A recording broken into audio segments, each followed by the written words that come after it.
Hi everybody, sanibonani, welcome to my channel. Igama lami Ntando Mdletshe, and on this channel sikhuluma ngama-reality TV shows, ama-celebrities kanye nama-YouTubers. I want to take this time to talk a little bit, you guys, about Cheryl Zondi. If you don't know Cheryl Zondi, you must be, what, where have you been hiding? Because this was not so long ago, you guys, that she was testifying in the case of Team Omotoso. It was a case of RAPE and human trafficking case, you guys. We all remember her as that brave woman who was asked very inappropriate questions for somebody who had gone through what she had gone through, and how brave she was that she survived all of that. That case was a typical case of victimization of a victim, but she survived it all. But a lot of us didn't think about what happened to her after that whole trial. Okay, we thought that she was okay. I think a lot of us assumed that she was okay. I mean, if you could survive that, I mean, you must be okay after that. But it doesn't look that way, you guys. She wasn't okay after that whole thing was done. But she has worked on things, she's come out on the other side of it, and is doing well now. But I was so shocked that she went through this after the trial. So partly this is what they write on a Drum magazine. When she stepped off the stand, she would often meet people who would tell her how strong she is, but she didn't feel strong. It took such a toll on her after it all. She ended up hooked on drugs. It was months after the case, in the late 2018 and 2019, that she noticed that her drug intake was high. She couldn't bear to think about all that she had been through. I had a late reaction, and it was only after giving my testimony and the case was over and everything sunk in, that this is what happened to me. While I was on the stand, I didn't feel brave. I didn't think that what I was doing was brave. It was just me telling the court what had happened so that they can put the guy away. I didn't think it was a big deal or remarkable. And that's why when I got the reaction that I got, I was taken aback. I was shocked that I even shut down my social media pages. Over the weekend, she shared that she is now celebrating 2 years of sobriety, and that she had to confess to her family, partner, and close friends that she had been on drugs, and they had never noticed because she knew how to hide it well. When I decided that I was done with drugs, I decided that I will tell everyone around me what I have been doing, what I have been going through, and they were all shocked that this whole time I was on drugs.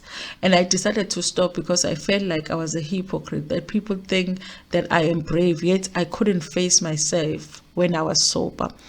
There was a lot of conflict in my mind, and I wanted to continue to show up as what people saw me as. She said she was expecting to go to court and be able to go back to her normal life as it was. She didn't expect anything to change. When things change, that is when she internalized what people were saying about her. All those good words were coming from a good place, and I knew that people were supporting me, and I didn't want to disappoint them. I was going through the trauma of being in court, facing this man, and being on the court stand and having to go through all those questions. I had to grieve, but I didn't. Instead, I had to be okay because I was starting a foundation, making appearances, and people genuinely wanted to know how I was. In my head, I didn't have time for pain. It was delaying me, so I used drugs to get through the day so that I could function and not break down. When she first started experimenting in drugs, she says it wasn't a problem, and it was something that would happen occasionally at social gatherings, and she would even forget about it. And before I knew it, I was doing this so many times a day, I even lost count. There was a time when I felt like I couldn't do this living and showing up anymore, but I didn't want to give people an excuse of not making it to the event because I am in pain and my heart is in pain. I felt that it was a lame excuse. When she told people, they couldn't believe it, and they wanted to know what triggers her. Speaking to drum, Cheryl thanks God that she is much better than she used to be. She says she's at a place where she's trying to be more vulnerable because she spent a lot of time trying to appear as a strong girl, especially on social media. So everyone called me strong and brave, so I was trying to continue living up to that image. But now I am at a place where real healing is happening. For me to heal, I need to be vulnerable, real, and be honest about the things that I have been through. Cheryl is about to release a book that will give details of what drugs she took, and the book is expected to hit the shelves later this year. It was difficult for me to write the book. I crashed a lot of the times. At points, it was exhausting and draining, but I think books that matter are books that make you feel something. So the suffering was worth it. The writing wasn't part of my plan, but I had a passion for writing since grade 11 and 12. I enjoyed writing, and I have always written stuff that traumatizes people.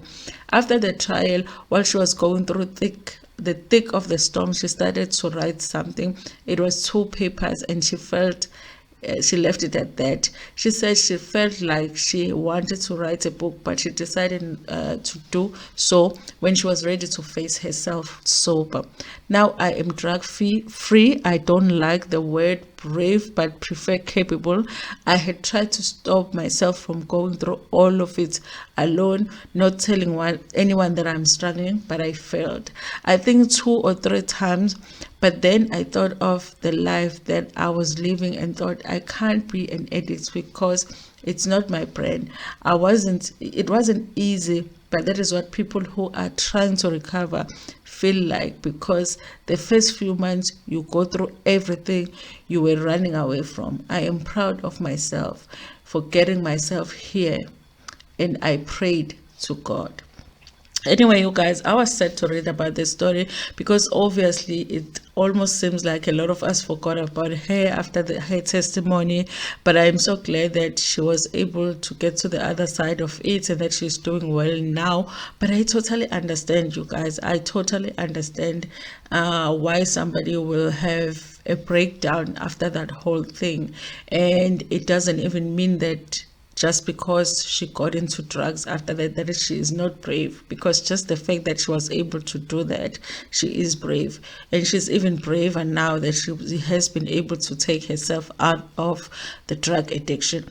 Anyway, you guys, if you want to read the full story, because I did not read the full article on Drum, please go and check out Drum online and read the magazine and read the article in full. Anyway, thank you so much for watching this video.